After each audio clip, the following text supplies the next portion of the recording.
नमस्कार, मी प्रभाकर लोंढे, खडतर प्रवास वर्तमानपत्राचा मुख्य संपादक तथा यूट्यूब चॅनल संपादक धाराशिव। मी आपल्या समोर वेगवेगळे व्हिडिओ आणि मुद्दे घेऊन येत असतो। हेतू एकच की हा देश अखंड राहिला पाहिजे। या देशामध्ये जात धर्म यावर वाद नाही झाला पाहिजे। या देशामध्ये जातीयता निर्माण करून धर्माधर्मामध्ये तेढ निर्माण करून स्वतःचा स्वार्थ साधणारा नरेंद्र मोदी आपण 10 वर्ष पाहिला आहे। नरेंद्र मोदीने मला फक्त 60 महिने द्या, या देशाचा विकास करून दाखवतो असा शब्द 2014 ला दिला होता। जनतेनं 5 वर्ष देण्याच्या ऐवजी 10 वर्ष दिले। एवढं मोठं मन या देशातल्या मतदाराने केलं। पण नरेंद्र मोदीने या जनतेला लबाड बोलणे, धोका देणे याशिवाय दुसरं काहीही दिलं नाही। आता ती बारगळणे म्हणजे डोक्यातला मेंदू योग्य दिशेने काम न करणारा व्यक्ती, बिघडलं, बावचलं, बरगळलं म्हणजे सुधारित शब्द त्यांच्या पायाखालची वाळू सरकली। कारण सगळं लबाडच बोलल्यावर जनतेच्या पुढे जात असताना मी एखादं महत्वाचं काम देशहितासाठी आणि तुमच्यासाठी, तुमच्या मुलाबाळासाठी केले असं म्हणण्यासाठी त्यांच्याकडे एकही शब्द नाही। आणि म्हणून त्यांच्या गाड्यात आणल्या प्रचाराच्या, त्यांच्या उमेदवाराला तानू मारलं। आता ही नरेंद्र मोदी का जनतेच्या तडाख्यातून वाचत आहेत, तर त्यांच्याकडे जड सुरक्षा आहे। म्हणून जनता पंतप्रधान या पदासाठी, त्या पदाचा मान राखते जनता। नरेंद्र मोदीचा मान राखण्यासाठी या देशात एकही माणूस नाही। पण पंतप्रधान, त्या पंतप्रधान या शब्दाला प्रधानमंत्री म्हणतात। देशाचा कारभार चालवणारा राजा, या राजाला भानच राहिलं नाही मी राजा आहे म्हणून।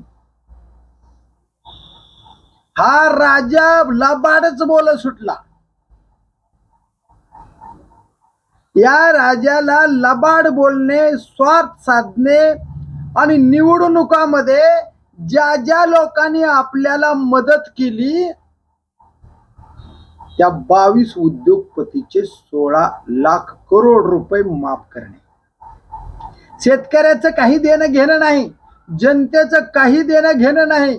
मणिपूरला महिला नागव्या केल्या, त्याचं काही घेणं देणं नाही। तुम्हाला माहित नाही, आता गुजरातमध्ये या निवडणुकामध्ये 9,000 कोटी रुपये जप्त केले, जप्त।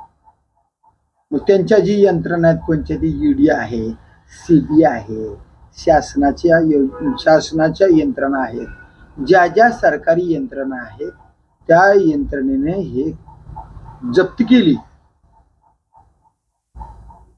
का बर जप्त केली, तर निवडणुकीच्या या आचारसंहितेच्या काळामध्ये पैसा आला कुठून, कोण वाटतंय पैसे, कुठले पैसे येतात? हे दारू, गांजा, ड्रग्स, मौल्यवान वस्तू, इनडायरेक्ट पैसे वाटप करणे आणि या पैशाच्या जोरावर समोरच्या व्यक्तीला मिंद करणे आणि त्यांच्याकडून मतदान घेणे आणि पुन्हा अजून भ्रष्टाचार करण्यासाठी देशाचा पंतप्रधान होणे, देश विकण्याच्या मार्गाला लागणे, अशी परिस्थिती आहे नरेंद्र मोदी. कटाळा आलाय लोकांना. नरेंद्र मोदीचं नाव काढलं की लोकांना राग यायलाय. आता नरेंद्र मोदीचं नाम लौकिकपणा जो होता तो कायमचा नष्ट झाला. झिरोवर आले नरेंद्र मोदी. अहो, या 9,000 कोटी रुपयामध्ये एकट्या गुजरातमध्ये 1,462 रुपये, 1,462 कोटी रुपये एकट्या गुजरातमध्ये पकडले गेले. म्हणजे गुजरातमध्ये किती मोठा भ्रष्टाचार, गुजरातमध्ये किती पैसे वाटले चाललेत का, तर गुजरातमध्येच नरेंद्र मोदीचं अस्तित्व संपुष्टात येत आहे आणि म्हणून एवढा पैसा वाटला जात आहे. कसल्याही परिस्थितीमध्ये भाजपचं सरकार आणणार, कसल्याही परिस्थितीमध्ये मी माझ्या गुजरातमध्ये माझी ताकद टिकवून ठेवणार, एवढा पैसा वाटणार. कुठला आला पैसा? हम तो फकीर है जोली लेके निकल जाएंगे. और ये आप फकीर है तो फकीर के झोली में इतना पैसा कहां से आया भैया? इसका मतलब देश लूटने का काम आपने किया है और ये भारत के सभी लोगों को मालूम हो चुका है. आपको छोड़ेंगे नहीं, आपको बराबर 4 जून को सबक सिखाएंगे, सबक सिखाएंगे. गिरा देंगे आपके भाजपा को.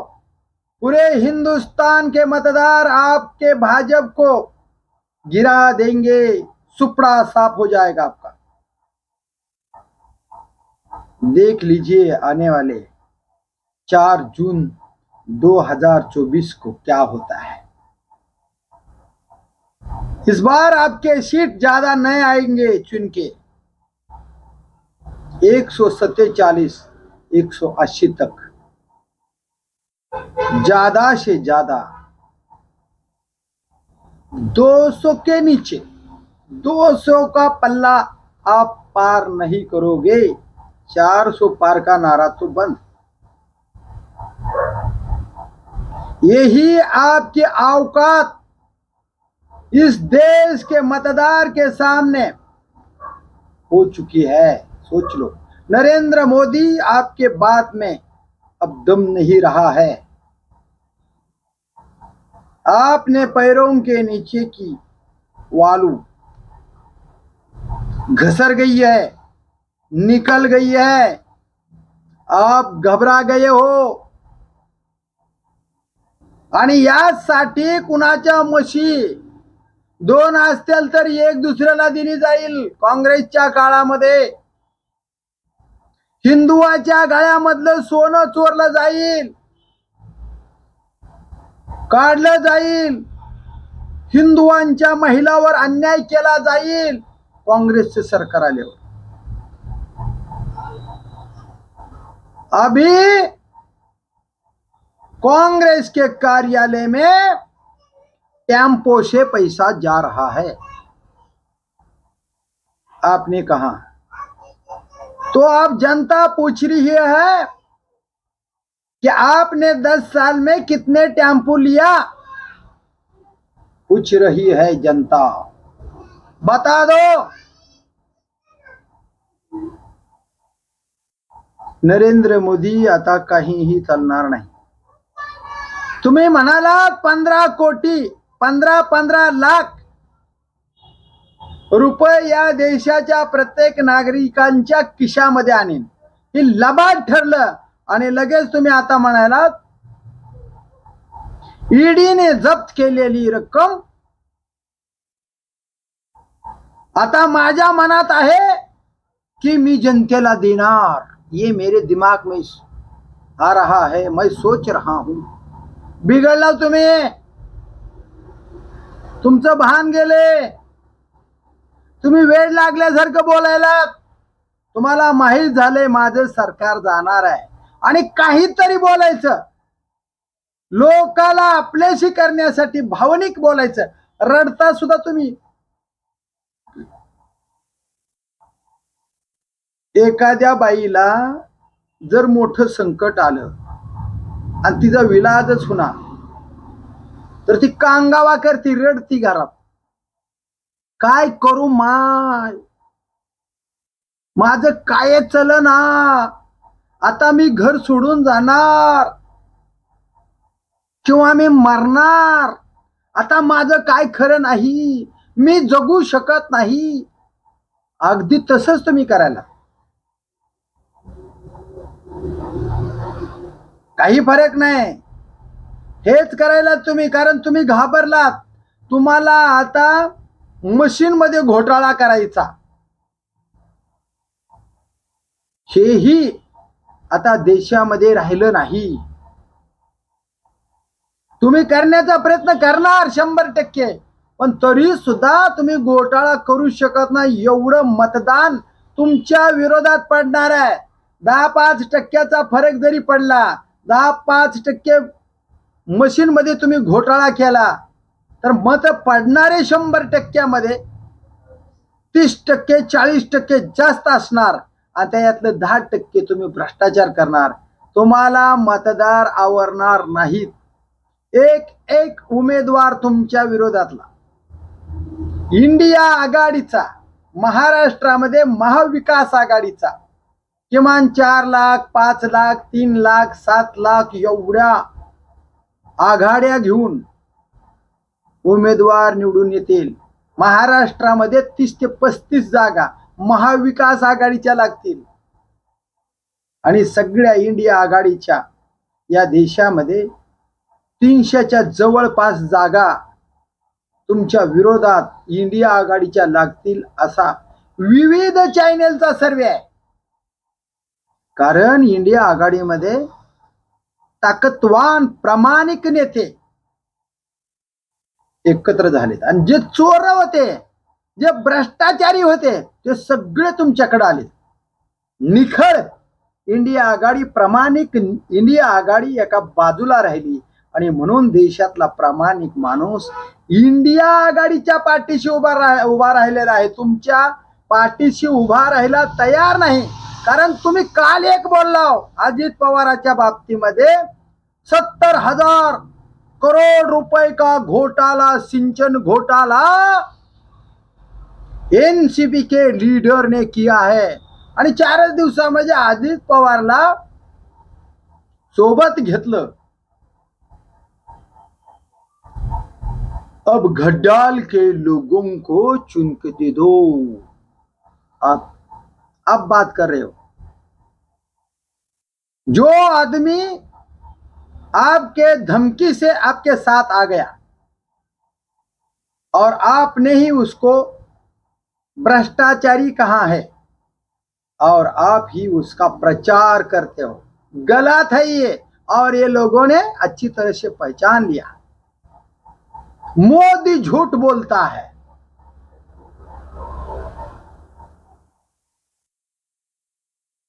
ये चाय वाला है ना पाय वाला है, ये चाय वाला है ना गाय वाला है, ये झूठ बोलता है, ये झूठ बोलता है, ये झूठ बोलता है, ये झूठ बोलता है, ये देश बेचता है, ये देश बेचता है. हे लोकांनी चालू केले झूठ. चाय बेचने वाला नहीं है, वो देश बेचने वाला है. ही लोकांनी ओळखलंय आणि म्हणून नरेंद्र मोदी आज देशामध्ये जनतेच्या नजरेमध्ये प्रिय व्यक्ती म्हणून राहिलेले नाहीत. तुम्ही तुम्हाला ज्या ज्या लोकांनी सहकार्य केलंय त्या लोकांना सुद्धा तुम्ही मानत नाही. तुमचाच असणारा राष्ट्रीय स्वयंसेवक संघ, या संघानं भाजपाला मोठं करण्याचं काम केलं अटल बिहारी वाजपेयीच्या काळापासून. आणि आता JP नड्डा म्हणतात तुमच्या भाजपाचे, वो टाइम को हमारी भाजपा पार्टी छोटी थी अटल बिहारी वाजपेयी के जमाने में, अभी हमारी पार्टी बहुत बड़ी हो गई, हमें जरूरत नहीं राष्ट्रीय स्वयंसेवक संघ की, हम हमारी ताकत पर भाजपा चुन के लाएंगे, जरूरत नहीं है हमें राष्ट्रीय स्वयंसेवक संघ की. आपने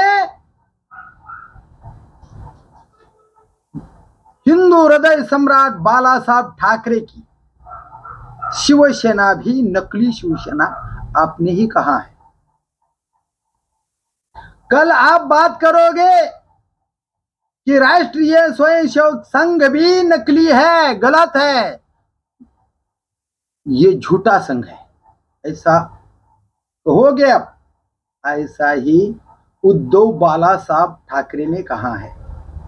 मेरे शिवसेना को अगर आप नकली बात करते हो, नकली कहते हो, ये शिवसेना पूरे हिंदुस्तान ने पहचान ली है नकली और असली शिवसेना कौन सी है. तो असली शिवसेना हिंदू हृदय सम्राट बाला साहब ठाकरे की बेटी की, मतलब उद्धव बाला साहब ठाकरे की शिवसेना सही शिवसेना है. और नकली शिवसेना एकनाथ शिंदे की है, क्योंकि आयोग के ऊपर आपने दबाव डालकर ये शिवसेना अधिकृत की है. आणि म्हणून प्रत्येक गोष्ट लबाड बोलून तुम्ही स्वतःचा स्वार्थ साधण्याचं काम केलेलं आहे. राष्ट्रीय स्वयंसेवक संघाला तुम्ही गलत म्हणू शकता, तर या देशातल्या प्रत्येक गोष्टी तुम्ही लबाडच म्हणणार. तुम्ही अजून एक महत्वाचा मुद्दा मांडला गेलाय. जर या देशामध्ये इंडिया आघाडीचं सरकार आलं तर आम्ही बांधलेल्या राम मंदिरावर बुलडोजर चालवलं जाईल. काय आरोप आहे. अरे या काँग्रेसने, या इंडिया आघाडीने या देशामध्ये 23 कंपन्या एकट्या मनमोहन सिंगच्या काळामध्ये तयार केल्या होत्या, त्या सुद्धा कंपन्या तुम्ही विकल्या. म्हणजे काँग्रेसने तयार केलेलं आपण विकलं. आणि तसंच हे सुद्धा माणसं करतील, आम्ही राम मंदिर तयार केलेलं त्याच्यावर बुलडोजर चालवतील. ही भावना तुमच्या मनात का आली? कारण तुम्ही करता ते. चोर ती चोर पुन्हा शिरजोर. एखादी बाई गलत वागणारी असेल तर तुला सगळ्या जगातल्या बाया गलतच दिसतात. एखादा चोर असेल तर त्याला समोरचा माणूस चोरच असं दिसतो. आणि आपण जर गलत काम केलं तर आपल्याला सगळे गलतच दिसतात, वाईटच दिसतात. तसं नरेंद्र मोदी आपल्याला वाटत आहे की राम मंदिर हे लोक बुलडोजर लावून संपवून टाकतील. इंडिया आघाडीच्या मेन घटक काँग्रेस यांची सत्ता या देशामध्ये 55-54 वर्ष होती. तुम्ही म्हणता 70 वर्षे. तुम्ही अभ्यासच करत नाही, अंदाजे कुणाचं तर ऐकायचं, उडवून द्यायचा बॉम्ब, असं आहे तुमचं काम. 70 वर्षामध्ये अटल बिहारी होते, चंद्रशेखर होते, हा कितीतरी लोक होते ना. तुमचे अटल बिहारी वाजपेयी होते त्याच्यात या 70 वर्षामध्ये. तर 55 वर्ष काँग्रेसनं काम या देशाच्या पंतप्रधान पदावर सत्तेत राहून केलं. कुणाचे मंगळसूत्र काढलेलं एकही उदाहरण आहे. कुणाच्या म्हशी ह्याच्या म्हशी दुसऱ्याला दिल्या एकही उदाहरण नाही. कुणाची संपत्ती लय मोठे मुलं ज्यांना आहेत त्यांना दिली असं एकही उदाहरण नाही. आता राम मंदिर त्याच्यावर बुलडोजर चालवायचं असतं तर आतापर्यंत या देशातल्या मस्जिदी बी तोडल्या असत्या, रामाचे मंदिर बी तोडले असे, महादेवाचे मंदिर, विठ्ठलाचे मंदिर, बालाजीचे मंदिर, त्रिपुती बालाजीचे मंदिर, काशीचे मंदिर हे सगळे तोडले असते काँग्रेसनं. हे साबित ठेवलं आणि जेवढं ठेवलं त्याच्यावर आलेलं सगळं पैसा आपण आपल्या कार्यकर्त्यांनी नीरव मोदी, चोक्सी, विजय मल्ल्या आणि अशा हजारो भ्रष्टाचारी लोकांनी या देशाला लुटलं. या 10 वर्षामध्ये खरंय तुमचं जे 70 वर्षामध्ये काँग्रेसनं जे केलं नाही ते आम्ही केलं असं तुम्ही सांगितलं, तसंच आहे, ते खरंच आहे. कारण 10 वर्षामध्ये तुम्ही भ्रष्टाचार कसा करायचा, बँकेच्या मॅनेजरला कसं ताब्यात घ्यायचं आणि भ्रष्टाचार कसा करायचा हे शिकवलं. हजारो कोटी शिवाय आवाजच नाही. तुमच्या देणग्या 10-10 हजार कोटी रुपये पक्षाला येतात. काय येतात? तर त्या कंपनी चालवणाऱ्या माणसावर तुमचा दबाव आहे आणि म्हणून तुम्हाला 10-10 हजार कोटी रुपयाच्या देणग्या येतात. आणि तुम्ही राम मंदिरावर बुलडोजर चालवता, इंडिया आघाडी बुलडोजर चालवल असा आरोप केला. उत्तर तुम्हाला उद्धव बाळासाहेब ठाकरेंनी अत्यंत चांगल्या पद्धतीने दिले. ते म्हणाले बुलडोजर चालवणार नाहीत, तर जो राम या देशातल्या या जगातल्या प्रत्येक माणसांच्या मनामध्ये आहे, ते राम प्रत्येकाचा चाहता आहे. त्या रामावर या देशवासियांचं प्रेम आहे, जगाचं प्रेम आहे. त्या रामाच्या मंदिराचं अर्धवट राहिलेलं, तुमच्याकडून अर्धवट राहिलेलं काम आम्ही पूर्ण करणार. हे उत्तर उद्धव बाळासाहेब ठाकरेंचं एकदम चांगल्या पद्धतीचं उत्तर तुम्हाला दिलं. म्हणजे वाईट आम्ही काय करणार नाही, या देशाचं चांगलं मात्र निश्चित करणार. मुसलमान, हिंदू, जातीपातीचं राजकारण आम्ही करणार नाही. अहो किती सुंदर बोलतात उद्धवजी. माझ्या तमाम देशप्रेमी बांधवांनो, हे वाक्य आता त्यांनी घेतलं, विशाल वाक्य आहे. माझ्या हिंदू बांधवांनो हा मर्यादित शब्द आहे. महाराष्ट्रात जी हिंदू आहेत ती देशात नाहीत, आणि जे देशामध्ये आहेत ते सर्व जाती धर्माचे आहेत. हिंदू आहेत, जैन आहेत, ईश आहेत, ख्रिश्चन आहेत, विविध धर्माचे माणसं आहेत. तेवढ्या धर्माच्या लोकांचं मन जिंकण्याचं काम उद्धव बाळासाहेब ठाकरे आता आपल्या भाषणात करतात. तमाम माझ्या देशप्रेमी बांधवांनो, आणि मग भाषणाला सुरुवात करतात. त्याच्यावर तुम्ही ऑब्जेक्शन घेता, हिंदू शब्द सोडला.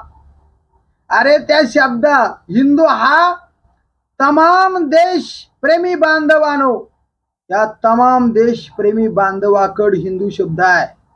सगळ्यांकडे हिंदू शब्द आहे. आम्ही सुद्धा हिंदू आहेत. तुम्ही काहीतरी कारण लावून मीच कसा शहाणा आहे आणि मीच कसा देशाचं चांगलं करतोय हे बंद करा. तुम्ही एकट्यानं देश चालवला नाही. तुमच्या अगोदर 16 पंतप्रधान या देशाचे होऊन गेलेले आहेत. एक चूक झाली तर लाल बहादूर शास्त्रींनी राजीनामा दिला पंतप्रधान असताना. तुमच्या 1000 चुका झाल्यात तरी चूक कबूल करीत नाही तुम्ही. मणिपूरची चूक मान्य करा ना. या देशातली महिला नग्न केली, दिंड काढली, तिच्या भावाला गोळ्या घातल्या. 1.5 ते 2 वर्षे मणिपूर जळतंय. तिथं गेला नाही तुम्ही, ते कबूल करा. पुलवामा हत्याकांड कुणी घडवला त्याचा अजून शोध लागला नाही. ते बी चूक मान्य करा. आतापर्यंत आम्ही हे गुन्हेगार पकडू शकलो नाहीत म्हणून. चीन भारतामध्ये शिरायलाय, आपल्या देशाची भूमी कब्जात घ्यायलाय, हे बी मान्य करा. काश्मीर पंडित ब्राह्मण तिथे राहणारे लोक अतिरेकाकडून गोळ्या घातल्या चालला, ते मरायलेत, ते बी मान्य करा. आता म्हणालात काश्मीर आमच्या ताब्यात आम्ही घेण्याचा प्रयत्न करतोय. आता इलेक्शन चालू असताना कसं काय आठवलं तुम्हाला? 10 वर्ष तुम्हाला कुणी हात धरलं होतं काय? 10 वर्ष तुमची पूर्ण मॅजॉरिटी 303 सदस्य तुमचे आहेत केंद्रामध्ये. मग तुम्ही काश्मीर ताब्यात घेऊ शकत होता, एवढी ताकद तुमच्याकडे आहे. का घेतलं नाही? का मतदार आपल्याला गुमराह करायचे, कुठलं तर त्यांना आमिष दाखवायचं, देशाचा स्वाभिमान म्हणून दाखवायचं. आमचे भारतीय लोक देशावर मनाभावातून प्रेम करतात, भावनिक होतात आणि भरभरून तुम्हाला मतदान दिलं जाते, तुम्ही निवडून येतात. अवाढव्य रकमेचे भ्रष्टाचार करतात, देश विकतात. ही परिस्थिती आज प्रत्येक भारतीय नागरिक आपल्याला विचारत आहे. आणि म्हणून तुम्ही देशाचं कल्याण करण्यासाठी निवडून आलेलंच नव्हता. तुम्हाला देशामध्ये जातीवाद, धर्मवाद, तेढ निर्माण करणे, देश अशांततामय ठेवणे, शांतता ठेवायची तुम्हाला अपेक्षाच नव्हती. आणि हे करण्यासाठी तुम्ही आला. आणि म्हणून तुम्ही आता 2024 ला पंतप्रधान राहणार नाहीत असं वारंवार राहुल गांधी सांगतात. एवन तुमचे विरोधी पक्षाचे सगळे नेते सांगतात. आणि त्यांच्यापेक्षा श्रेष्ठ असणारा, भारताचा प्रामाणिक असणारा मतदार सांगतोय, यावेळेस नरेंद्र मोदी हटाव, देश बचाव. आणि ती प्रक्रिया आता मतदार करणार आहे. आणि तुम्हाला केंद्राच्या सत्तेतून पाय उतार करणार आहे. भाजप भगाव, मोदी हटाव, देश बचाव. आता 4/6/2024 ला इंडिया आघाडीचं सरकार या देशाच्या केंद्रस्थानी येणार आहे आणि तुम्ही घरी जाणार आहेत. एवढंच आज प्रत्येक भारतीयाचं मत आहे, हे पक्क लक्षात घ्या. आणि सुखरूप हम तो झोली उठा के निकल जाएंगे. हम तो फकीर है, बिल्कुल से है. आप फकीर हो जाओ, झोली उठा के निकल जाओ. धन्यवाद.